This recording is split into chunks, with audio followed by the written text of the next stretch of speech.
Hello everyone, it's Sierra and you're watching Ithilien Creations. Today I'm going to take you through the process I used to dye my Bimong Narae.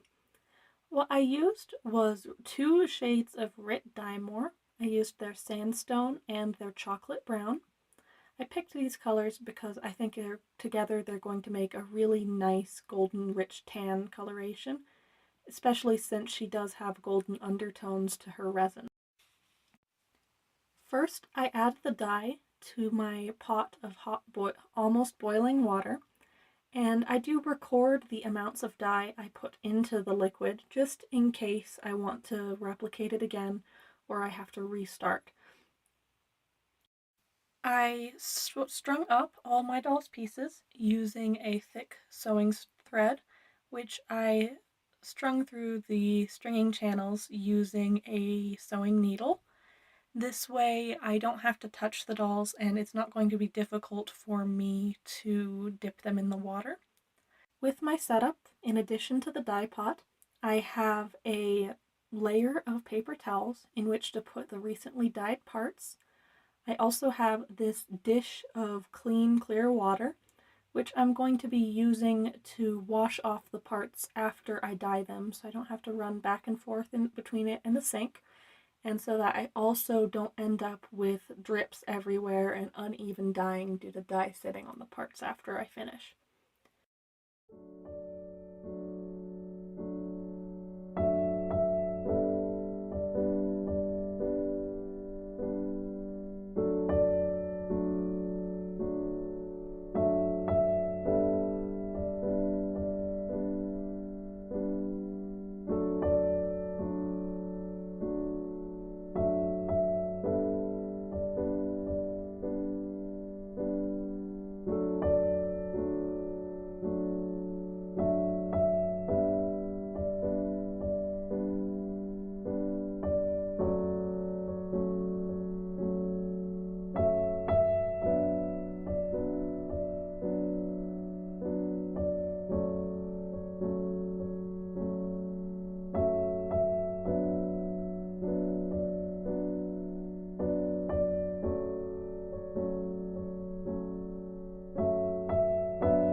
After a lot of fiddling with the proportions and testing the dye mixture on paper towels, which the difference is subtle on camera, but in person it is more noticeable, I determined that I liked the color enough to test it on my test resin piece, which is my Narae's tooth piece, which is too yellowed to use as a tooth part anymore. And I check it for every minute or so. I do aim for about 5 minutes to get the color I want, but this time will vary based on the temperature of your water and really just the resin itself, so I do recommend checking each part frequently to make sure you've got the right dye color.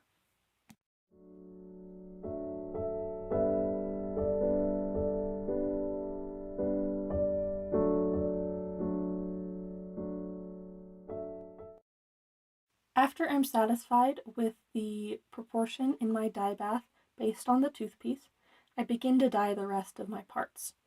I like to start with the feet and move my way up because for the most part they're going to be easier to hide. I dyed the foot piece first, and I did check it every minute or so to make sure the color was taking as I wanted it and that I wouldn't end up going too dark.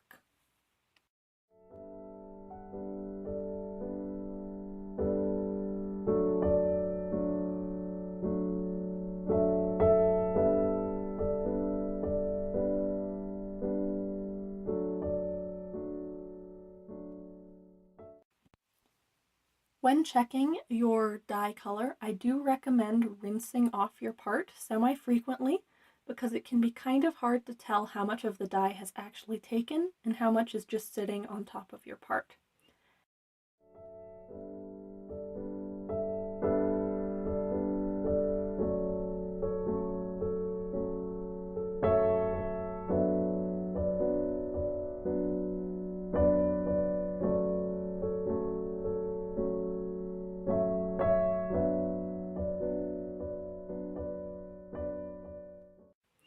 After you're satisfied with the color, set it aside on your pad of paper towels.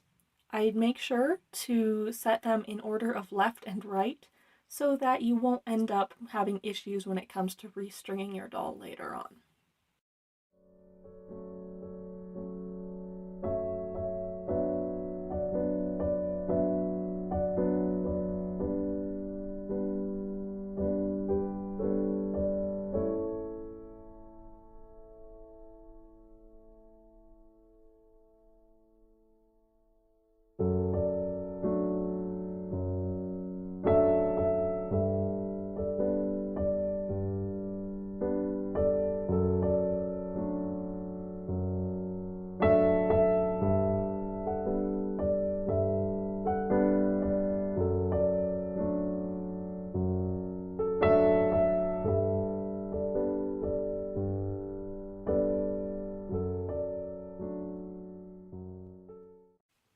After I'm happy with the feet, I begin to work my way up the rest of the body.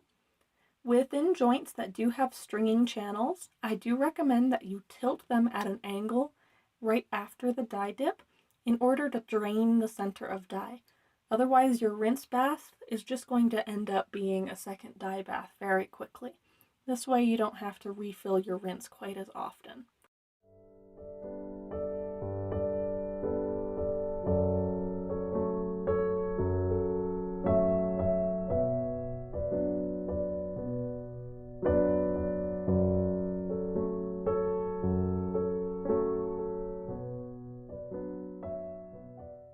My camera didn't have enough space to film the entire process, but I did continue working up the body as I went, one piece at a time.